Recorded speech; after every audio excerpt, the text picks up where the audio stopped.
long life, happiness, contentment, and healthy.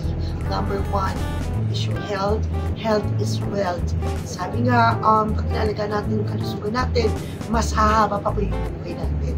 Kaya, yun po, gusto ko lang po a simple life and contentment and happiness, especially peace of mind and malinis ang konsensya natin. Para sa mga friends ko, of course, I wish ko sa mga friends ko, matupad yung mga pangarap nyo, and of course, magsisi kayo sa mga kasalanan yung iba. Kung may pagkakamali kayo, just try to read the Bible.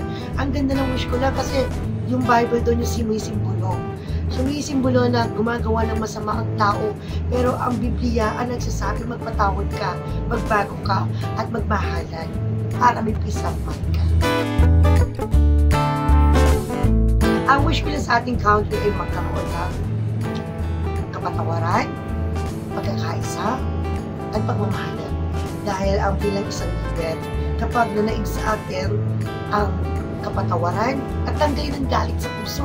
Kasi kapag may galit sa puso, wala kang isang buwan, wala kang magagawa. Hindi. Mas maganda po na maglingkod tayo para sa Diyos at para sa taong bayan.